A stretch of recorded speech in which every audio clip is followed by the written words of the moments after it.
I don't think I can put a number on it, but I know a deal is possible. We know there are skeptics out there. Many Israelis are skeptical. Many Palestinians are equally skeptical. But I think the job of people in leadership is to prove the skeptics wrong and to try to get a historic deal, and it is possible. I suppose what's a bit concerning is the little bits of information that we have got about the framework, remarkably similar to that those reached at the Annapolis conference in 2007, a one-year time frame. I'm just looking at the Annapolis joint understanding read by President Bush at that conference. All core issues on the table, bi-weekly meetings, and all leading to a roadmap to a permanent two-state solution and so forth. I mean, we have been here before, haven't we? What's different this time? I think what's different, or one of the things different, is the idea to put all the issues on the table together. In the past, the peace process divided up, and there was a working group on borders and a working group on this issue and a working group on that issue. I think the attempt this time is going to be to put things together because the issues are quite well known. What we need to do is we need leadership. And you can't take one of the issues, one of the core issues, and look at it in isolation. It doesn't work that way. I'll give you an example. There was a Palestinian demand, previous demand, as a precondition for talks that we had to accept the principle of 67 borders. You remember that. How can Theoretically, that's international law, of course. How can you discuss where borders be unless we know what's going to be on the other side of the border? You can't take the issue of border. Is the Palestinian state on the other side of the border, does it recognize the Jewish state? Is it a peaceful state? It already recognizes Israel. In 1993, the PLO recognized Israel. I mean, that's the core issue, and that's already been achieved, surely. I will answer that in a second. I just want to say, but how can we agree to a border unless we know what's the nature and the character of the society on the other side of the border? And that's why the core issues are interrelated. Is the Palestinian state on the other side of the border going to be demilitarized? Right. Is it going to be a peaceful state that fights incitement? So all these issues fit in together. About the issue of the Jewish state, that's really a core issue. I would argue that that's the fundamental core of the conflict. Because historians who've looked at the Palestinian-Israeli dispute, it goes back 100 years. It's a dispute between two national movements, the Jewish national movement and the Palestinian Arab national movement, who both see the same small piece of land as their homeland. Not anymore, because in 1993 the Palestinians recognized an Israeli state. All of Israel's neighbors have recognized the existence of Israel and its right to exist. This is what's so interesting, actually, is that Mr. Netanyahu talks as a man whose time has come and as a man who thinks that the time of peace has come. But then this change of reference suggests that peace will not be achieved. One, because the idea of a Jewish state already presupposes a very thorny final status issue on the right of return. But secondly, it gets the Palestinians involved in a political issue. Zionism is a political concept. It's not a geographical concept. The point about this peace process, it's land for peace. It's not the nature of the political system in place in Israel. I beg to disagree. Zionism is Jewish nationalism. Just as if Palestinian nationalism is legitimate, surely Jewish nationalism is legitimate. And I would ask the Arab world, if the Jewish state is illegitimate in your eyes, in other words, if the Jewish national movement is fundamentally illegitimate, if we're seen as crusaders and you're only making peace with us because our swords are big, right? If that's the way that you see us, are you really offering us peace? Surely peace demands fundamental recognition of the legitimacy of the other side. And I, as an Israeli, as a Jew, as a Zionist, I'm willing to say there's a Palestinian people entitled to national self-determination with a connection to this soil who want a state and sovereignty of their own. But I also need to hear from my Palestinian neighbors there's a Jewish people with a connection to this soil who also are entitled to national self-determination and a state of their own. But as you well know, it's not quite as easy and romantically easy as that. This is about fundamental rights, not only actually between the two states, but also within Israel itself. And of course, there are issues about calling Israel and recognizing Israel as a Jewish state in that sense for the Israeli Arab population. Some would say it kind of codifies the apartheid that some suggest already exists. Let's be fair. Israel is a democracy. Israel's Arab citizens, and we have to ensure that there's equality and democracy, but they have more rights than any of the Arabs in the neighboring Arab countries. That's a fact. Where else do you have a free press and free trade union movements and multi-party system, which I mean, we've got in our Knesset, and you report this regularly on Al Jazeera. We've got opposition. How they're treated in the Knesset as well, actually. They have all the rights as the same as any other member of Knesset. All right, well, let's move on then. The settlement freeze, I assume you're not going to tell me whether it's going to be extended, and indeed we're using the term partial settlement freeze, even though all the figures suggest that building has gone on apace, according to the government's own statistics. You have to distinguish, because we were upfront about this.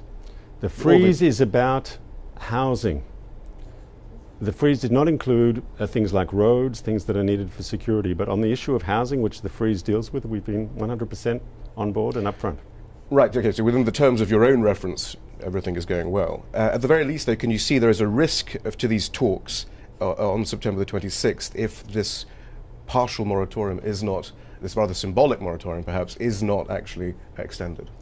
Why would anyone want to break off the talks when they've just started? And I'll give you an example. Because illegal settlement expansion is going on. I mean, the whole point is, in the past, if you, forgive me to just interrupt there, in the past, the peace process, we've known statistically that it's during times of what is called a peace process that settlement expansion is at its height, which often suggests that negotiations aren't going on in good faith, and in fact a two-state solution is nigh on impossible. Well, first of all, I'd remind you that Israel took down some 20 settlements in the Gaza Strip, and I'd ask you, what did we receive in return if settlements... For leaving an open-air prison in a siege. Sorry, we took down 20 settlements, and we forced all those settlers who didn't want to voluntarily leave, we forced them to leave, and some of them didn't want to leave, as you know. What did Israel receive in return for evacuating the Gaza Strip? What did you leave behind? Please let me answer your question, sir. Let me answer your question. On the way here to Washington, we received the terrible news about the terrorist attack on the Israeli civilians. 4 people were killed. There were voices in Israel that said, Mr. Netanyahu, turn the plane around, come back. It's not the right week to discuss peace with the Palestinians after such a tragedy. The Prime Minister said, no, we're not looking for excuses to stop this process. We want success. We want this process to succeed. We want solutions. Now, the Palestinians, if they're looking for excuses to stop the process, they can find them. May I say, the problem with that formulation is these are talks that the Palestinians did not want because they could see no substantive progress in the indirect negotiations that preceded it. Why would Mr. Netanyahu turn back the plane when he's got what he wants? Negotiations beginning with unspecified parameters, which could at best take the heat off him at a time of immense international pressure. It's not that, turn back the plane, Mr. Netanyahu. Mr. Netanyahu wants these talks. He's the one who demanded these talks. Why would he turn back the plane?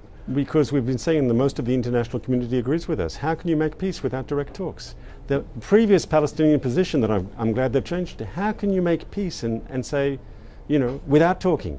In fact, there was a contradiction, I think, in the Palestinian position. They said, we want peace, but we refuse to talk. It wasn't sustainable. And not just Israel said so. I think that most of the international community said so to the Palestinian leadership. I'm glad we were here in Washington this week. I'm glad the Americans provided a venue for restarting talks. It's a good thing.